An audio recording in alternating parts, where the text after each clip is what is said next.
Ang NEDA noon sa Kongreso nung ipinatawag, sinasabi na 71 pesos buhay na tayo. Kung ikaw ay may pamilya, umuupa, paano ka kakain ng 71 pesos? Sa bigas pa lang, sa buong araw, magkano na? Ano pa ang ulam kung ikaw ay may 3 anak? Maganda laki ang solusyon. Kapag may problema, magbababa ng limos, tinatawag na ayuda. Payag pa kayo na lagi na lang limos ang ibibigay at hindi trabaho? Ang kailangan ng sambayan ng Pilipino, lahat ay trabaho. Regular na trabaho. Hindi namin kailangan ang kontraktual na trabaho. Mag-a-apply ang ating mga anak, apo, pamangkin. Kukuha siya ng mga clearance. Pagdating ng 5 buwan, tanggal na naman siya. Payag pa kayo ron? Wakasan natin ang kontraktualisasyon. Bakit hindi tinaas ang sweldo ng mga pribadong manggagawa? Dahil mismo ang labor nagsabi, malulugi daw ang mga negosyo. Bakit at sa gobyerno itinaas nyo? Hindi ba kami kumakain? Di ba? Anong gagawin natin? Manindigan tayo. Palakasin natin ang karapatan ng manggagawang Pilipino.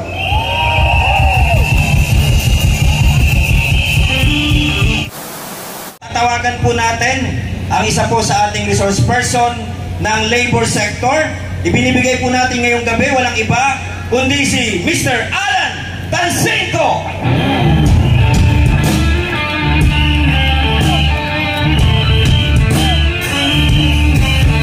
Isang mapagpalang gabi po sa lahat ng maiso. Mabuhay ang maiso. Ako po ay isang ordinaryong manggagawa na nakaranas ng kawalan ng hustisya. Lahat ng issue, lahat kadikit sa manggagawa. Kagaya ng kahirapan, ang umiinit na proxy war, lahat yan ay apektado ang inyong manggagawa, ang ating mga kapatid na manggagawa, ang inyong asawang manggagawa, apektado po. Unahin natin ang kahirapan. Bakit tumaas ng tumaas ang kahirapan? Dahil pinangako ang bigas ay gagawin 20 pesos. Hindi po yan natupad. Bagkus ang NEDA noon sa Kongreso nung ipinatawag, sinasabi na 71 pesos buhay na tayo. Kung ikaw ay may pamilya, umuupa, paano ka kakain ng 71 pesos? Sa bigas pa lang, sa buong araw, magkano na? Ano pa ang ulam kung ikaw ay may 3 anak? Diba? Maganda laki ang solusyon. Kapag may problema, magbababa ng limos, tinatawag na ayuda. Payag pa kayo na lagi na lang limos ang ibibigay at hindi trabaho? Ang kailangan ng sambayan ng Pilipino, lahat ay trabaho. Regular na trabaho. Hindi namin kailangan ang kontraktual na trabaho. Mag-a-apply ang ating mga anak, apo, pamangkin.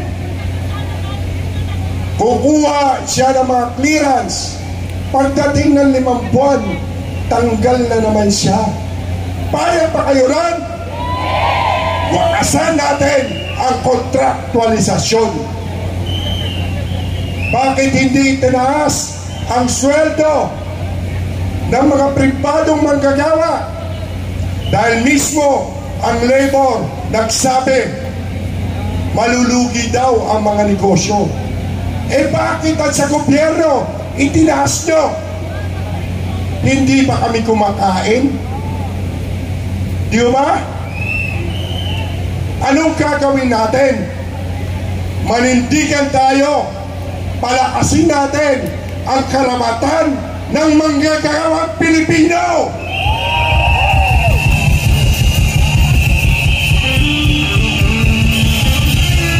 Itaas ang sahod, tigilan ang gera.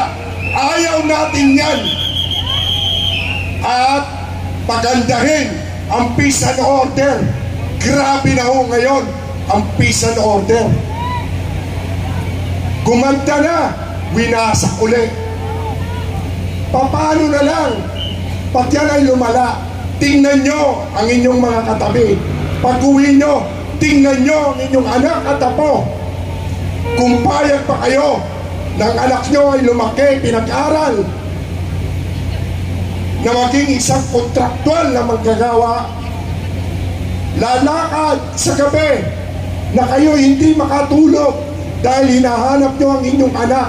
Natatakot tayo na baka may masamang mangyari sa ating anak. Payag ba kayo ng gano'n? Anong gagawin? Lalaban, tinindig tayo.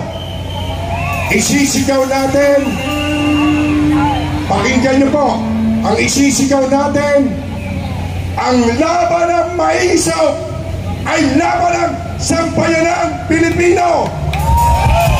Maisog kami! Maisog kami! Maisog kami! Maisog kami! Maisog kami! Ang laban ng maisaw ay laban ng sambayanang Pilipino. Ang laban ng sambayanang Pilipino ay laban ng maisaw. Maisog kami! Maisog kami! Maisog kami! Mga kapatid, mangyayari lang yan. Tandaan nyo, mangyayari lang yan kung papalitan natin ang nakaupo at sinong iupo natin. Laksay nyo! Inday Sara! Inday Sara! Duterte! Inday Sara! Tayo! Duterte! Tumayo lahat! Tumayo! Iwag-iwag ang pandila! Tumayo! Inday Sara! Duterte! Yung nasa likod, tumayo kayo! Sara! Duterte! Inday Sara Duterte! Duterte! Maraming salamat po sa inyong lahat. Mga mahisog, magsama-sama po tayo. Magandang gabi po sa inyo lahat.